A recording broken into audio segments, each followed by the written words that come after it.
വളരെ സൂക്ഷിച്ച് അദ്ദേഹം പുറത്തേക്കുള്ള വാതിൽ തുറന്നു. ഏതാനും മിനിറ്റുകൾ അദ്ദേഹം അവിടെ വളരെ സൈലന്റായി നിന്ന് ചുറ്റും എന്തെങ്കിലും അനക്കങ്ങളുണ്ടോ എന്ന് നിരീക്ഷിച്ചു. ഒരു മനുഷ്യൻ ചലിക്കുമ്പോഴുള്ള വസ്ത്രം വരയുന്ന ശബ്ദം പോലും അവിടെ അനുഭവപ്പെടുന്നുണ്ടോ എന്ന് അദ്ദേഹം ശ്രദ്ധിക്കുകയാണ്. അത്തരം യാതൊന്നും ഇല്ല എന്ന് മനസ്സിലാക്കി അദ്ദേഹം മുന്നോട്ട് നീങ്ങി.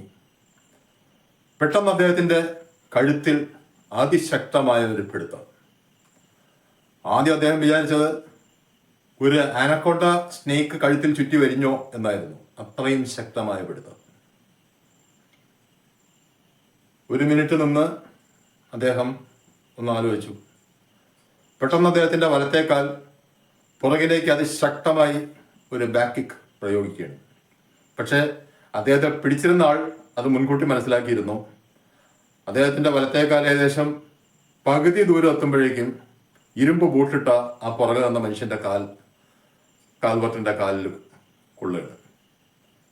കാല് അതിശക്തമായി വേദനിക്കുന്നു എന്നല്ല, കാല് രണ്ടായി മുറിഞ്ഞു പോയോ എന്നൊരു തോന്നലാണ് കാൽവർട്ടിന് ആദ്യം തോന്നിയത്. അത്രയും ശക്തമായ ആ ഇരുമ്പ് കൂട്ടുള്ള തൊഴിയായിരുന്നു അത്.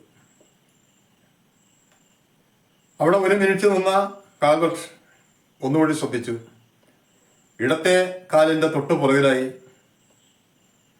എതിരാളിയുടെ ഇടത്തെ കാൽവിരലുകൾ കാണാം. ശക്തമായി കാൽവർട്ട് ആ കാൽവിരലുകളിലേക്ക് തൊഴിച്ചു. പക്ഷെ അപ്പോഴേക്കും മറ്റേ ആള് കാല് വലിച്ചിരുന്നു. 2 അറ്റാക്കുകൾ പരാജയപ്പെട്ട കാൽവർട്ട് എന്ത് ചെയ്യണമെന്നറിയാതെ നിൽക്കുകയാണ്. ഓരോ നിമിഷവും കഴുത്തിലെ പിടി മുറുകി വരുന്നു. ഇപ്പൊ തന്നെ കാൽവർട്ടിന്റെ അന്ത്യം സംഭവിക്കേണ്ടതായിരുന്നു. അത് സംഭവിക്കാതിരിക്കുന്നത് അദ്ദേഹത്തിന്റെ ഓവർകോട്ടിന്റെ അടിയിൽ ഒരു സ്കൂബ ഡ്രസ് ഉണ്ട്.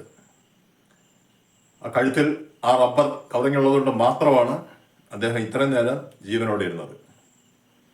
അടുത്ത നിമിഷം കാൽവർട്ട് ഒന്ന് ഫ്രണ്ടിലേക്ക് കുനിഞ്ഞു. എതിരാളിക്ക് തോന്നി അദ്ദേഹത്തെ മുമ്പിലേക്ക് മറിച്ചിടാനാണെന്ന്. അദ്ദേഹം കാലുകൾ ഒന്നുകൂടി പുറകിലേക്ക് മാറ്റി. പക്ഷെ കാൽവർട്ടിന്റെ ഉദ്ദേശം അതായിരുന്നില്ല.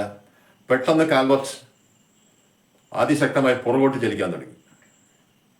കാലുകൾ പുറകോട്ട് നീക്കിയിരുന്ന എതിരാളിക്ക് ബാലൻസ് കിട്ടിയില്ല.